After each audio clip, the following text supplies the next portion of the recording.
الشيطان الرجيم. بسم الله الرحمن الرحيم. ولقد وصلنا لهم القول لعلهم يتذكرون. الذين آتيناهم الكتاب من قبله هم به يؤمنون. وإذا يتلى عليهم قالوا آمنا به إنه الحق من ربنا إنا كنا من قبله مسلمين. أولئك يؤتون أجرهم مرتين بما صبروا ويدرؤون بالحسنة السيئة ومما رزقناهم ينفقون.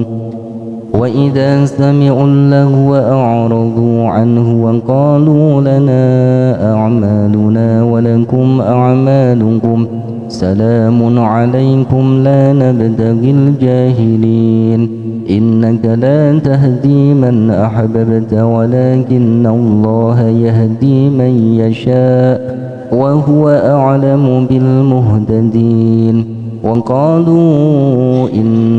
نتبع الهدى معك نتخطف من أرضنا أولم نمكن لهم حرما آمنا يجبى إليه ثمرات كل شيء رزقا من لدنا ولكن أكثرهم لا يعلمون. وكم أهلكنا من قرية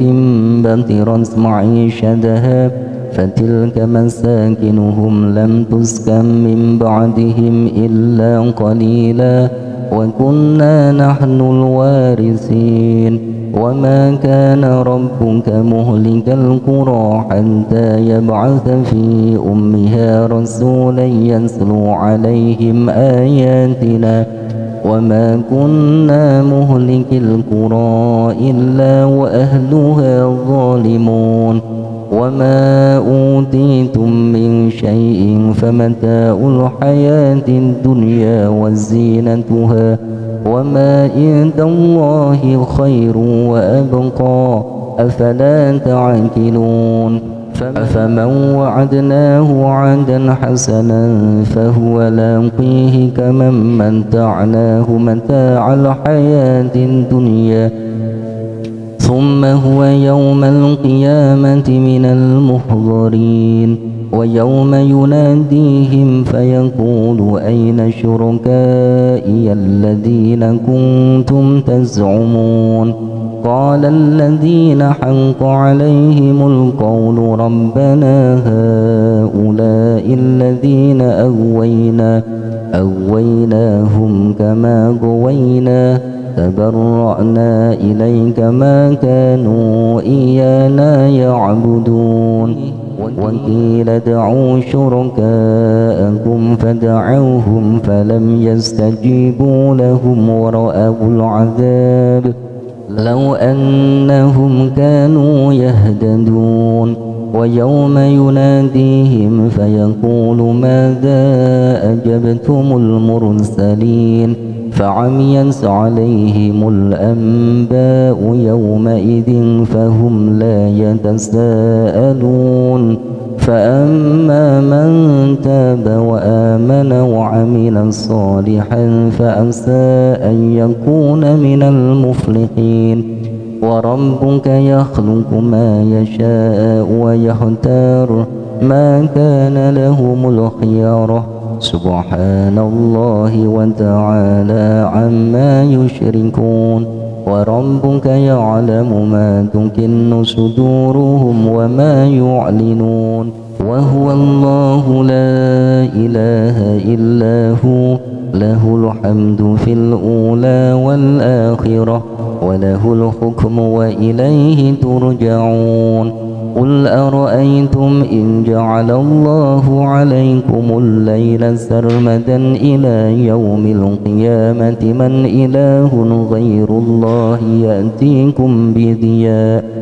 أفلا تسمعون قل أرأيتم إن جعل الله عليكم النهار سرمدا إلى يوم القيامة من إله غير الله يأتيكم بليل تسكنون فيه أفلا تبصرون ومن رحمته جعل لكم الليل والنهار لتسكنوا فيه ومن رحمته جعل لكم الليل والنهار لتسكنوا فيه ولتبتغوا من فضله ولعلكم تشكرون ويوم يناديهم فيقول أين شركائي الذين كنتم تزعمون ونزعنا من كل أمة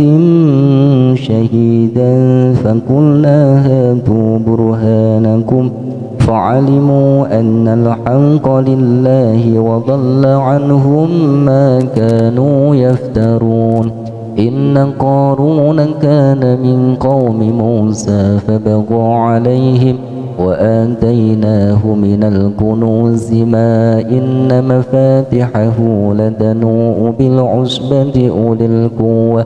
إذ قال له قومه لا تفرح إن الله لا يحب الفرحين وابتغ فيما آتاك الله الدار الآخرة ولا تنس نصيبك من الدنيا وأحسن كما أحسن الله إليك ولا تبغ الفساد في الأرض إن الله لا يحب المفسدين قال إنما أوتيته على علم عندي أولم يعلم أن الله قد أهلك من قبله من القرون من هو أشد منه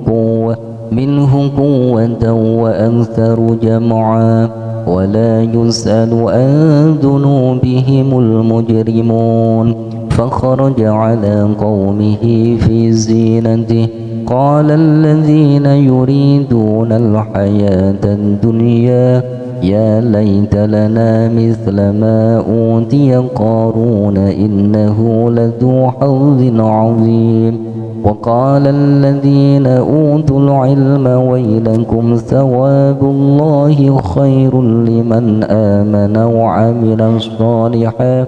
ولا يلقاها إلا الصابرون فخسفنا به وبداره الأرض فما كان له من فئة ينصرونه من دون الله وما كان من المنتصرين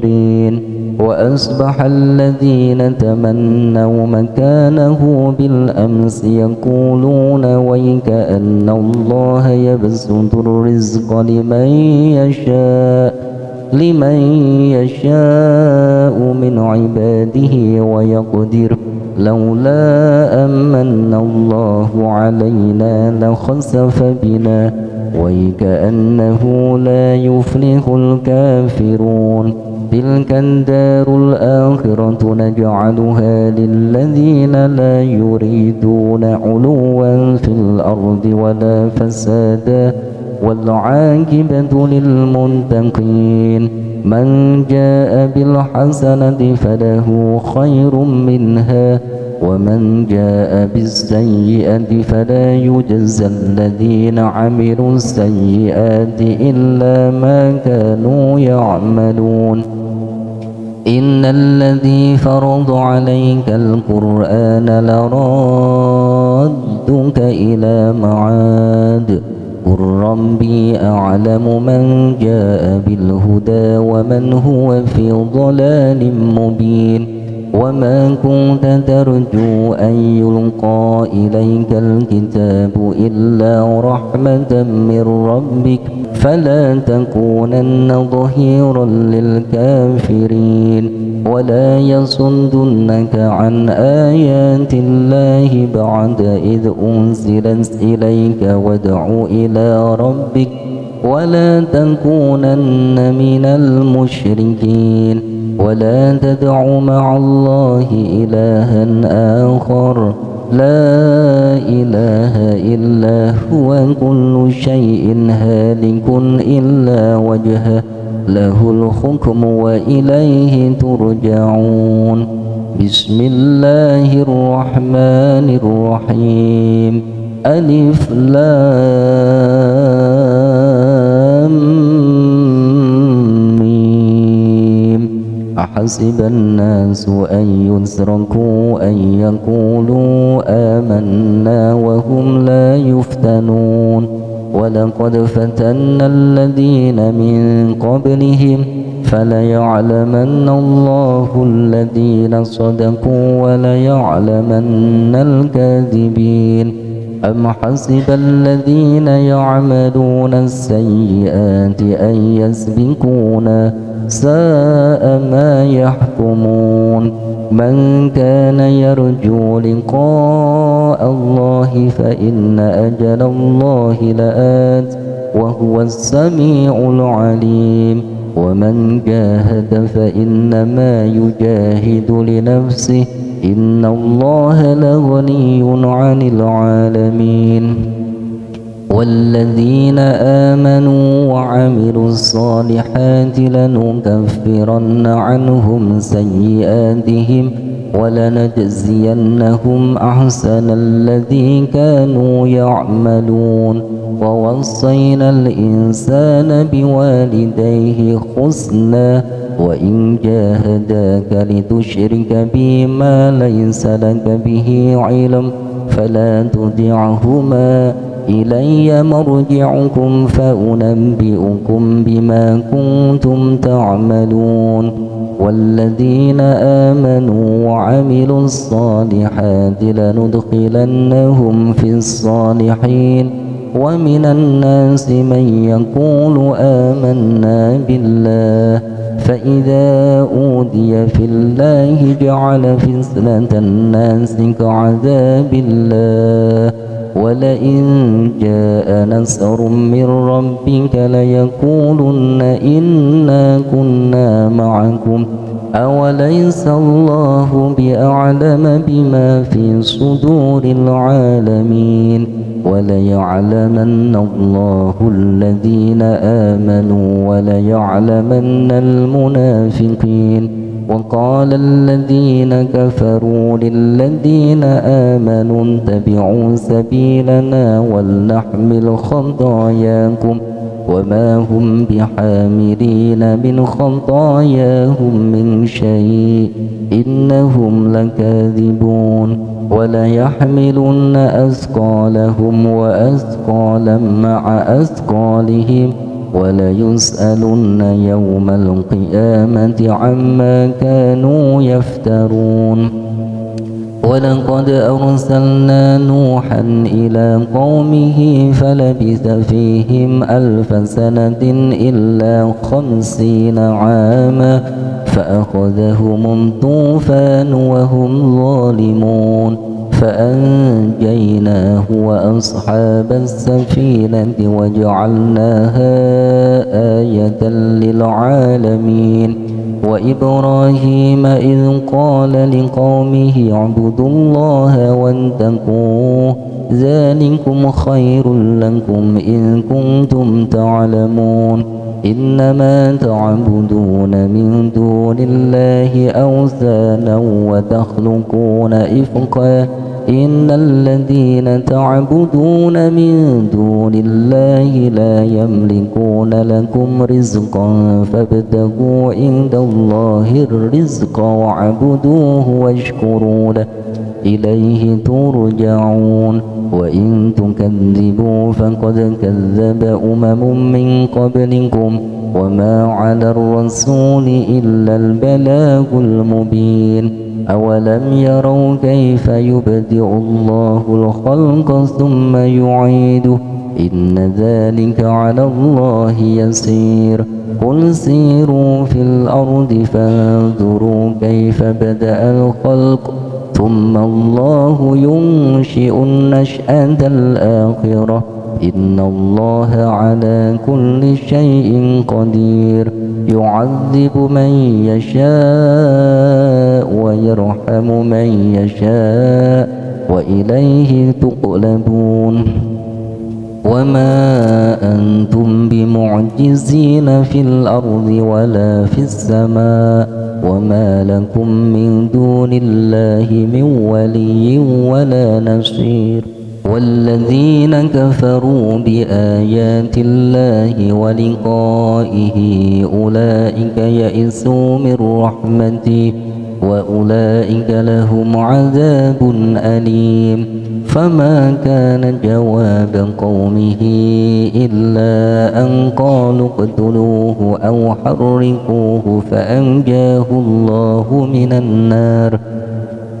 إن في ذلك لآيات لقوم يؤمنون وقال إنما اتخذتم من دون الله أوثانا مودة بينكم في الحياة الدنيا ثم يوم القيامة يكفر بعضكم ببعض ويلعن بعضكم بعضا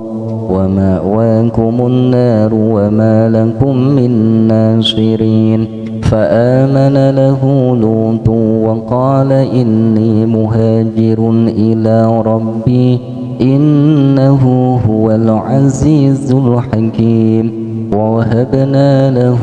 إسحاق ويعقوب وجعلنا في ذريته النبوة والكتاب وآتيناه أجره في الدنيا وإنه في الآخرة لمن الصالحين ولوطا إذ قال لقومه إنكم لتأتون الفاحشة ما سبقكم بها من أحد من العالمين أئنكم لتأتون الرجال وتقطعون السبيل وتأتون في ناديكم المنكر فما كان جواب قومه إلا أن قالوا ائتنا بعذاب الله إن كنت من الصادقين قال رب انصرني على القوم المفسدين ولما جاءت رسلنا إبراهيم بالبشرى قالوا إنا مهلكو أهل هذه القرية إن أهلها كانوا ظالمين قال إن فيها لوطا قالوا نحن أعلم بمن فيها لننجينه وأهله إلا امرأته كانت من الغابرين ولما أن جاءت رسلنا لوطا سيء بهم وضاق بهم ذرعا وقالوا لا تخف ولا تحزن إنا منجوك وأهلك إلا امرأتك كانت من الغابرين إنا منزلون على أهل هذه القرية رجزا من السماء بما كانوا يفسقون ولقد تركنا منها آية بينة لقوم يعقلون وإلى مدين أخاهم شعيبا فقال يا قوم اعبدوا الله وارجوا اليوم الآخر ولا تعثوا في الأرض مفسدين فكذبوه فأخذتهم الرجفة فأصبحوا في دارهم جاثمين وعادا وثمود وقد تبين لكم من مساكنهم وزين لهم الشيطان أعمالهم فصدهم عن السبيل وكانوا مستبصرين وقارون وفرعون وهامان ولقد جاءهم موسى بالبينات فاستكبروا في الأرض وما كانوا سابقين فكلا أخذنا بذنبه فمنهم من أرسلنا عليه حاصبا ومنهم من أخذته الصيحة ومنهم من خسفنا به الأرض ومنهم من أغرقنا وما كان الله ليظلمهم ولكن كانوا أنفسهم يظلمون مثل الذين اتخذوا من دون الله أولياء كمثل العنكبوت اتخذت بيتا وإن أوهن البيوت لبيت العنكبوت لو كانوا يعلمون إن الله يعلم ما يدعون من دونه من شيء وهو العزيز الحكيم وتلك الأمثال نضربها للناس وما يعقلها إلا العالمون خلق الله السماوات والأرض بالحق